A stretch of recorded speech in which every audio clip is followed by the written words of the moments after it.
Веселата математика со пратеници испадна не толку весела. Уставните измени остануваат далечни и тешко достапни покрај сите акробации во законодавниот дом. Додека се калкулира со пратеници, едно е повеќе од јасно.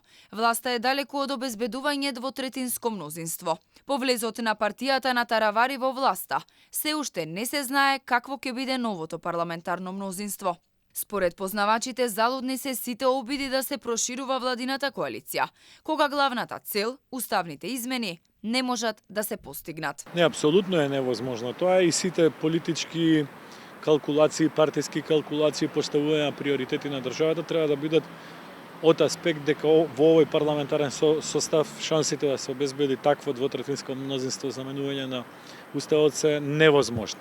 Тоа веќе не го тврди само опозицијата, туку и значаен дел од партиите во власта го согледуваат тоа и се свесни за тоа. Собранието во последната година дена е тотално нефункционално. Нити ја врши својата надзорна функција, нити одржува според устав редовни седници на пратенички прашања, нити донесува закони, нити го следи нивното имплементирање и така натака и така натака. Значи практично ние сме во фаза во која што собранието постои само да се калкулира со бројки. И додека фокусот цело време се става на тоа кој влегол, а кој излегол од владината коалиција.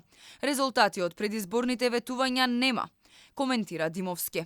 Граѓаните се разочарани бидејќи нема функционален здравствен, образовен судски систем. И ова ќе биде така се додека власта наместо да се посвети на овие клучни прашања, размислува на убави и удобни фотелји. Во меѓувреме од алтернатива никогаш подецидни.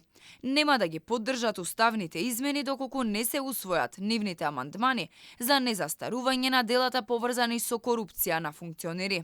Гаши смета дека Ахмети и Ковачевски си извршиле политичко самоубиство, бидејќи со овој потек се повеќе се оддалечувале од Европскиот фронт. Jo, nuk ka mundësi, nuk ka, domethënë, sidomos me këtë veprim që bën Kovacevski dhe Ahmeti, mendoj se e kanë bërë vetvrasje politike për partitë e tyre dhe sidomos, domethënë me vetvrasjen e tyre politike kanë bërë vrasjen e ëndrrës evropiane. Ju tha do i votoni ndryshimet kushtetuese. Po. Pa kushte? Me një kusht. Nëse pranohet amandamenti jon për luftë kundër korrupsionit. Ne kemi propozuar një amandament kushtetues dhe e kemi propozuar duke qenë në qeveri, kemi thënë se më së pari vlen për funksionarët tanë dhe kishim dashur që një herë për gjithmonë të ngriten kriteret на нивел kushtetues të luftës kundër korrupsionit. Сите овие предупредувања власта досега не ги зема здраво за готово.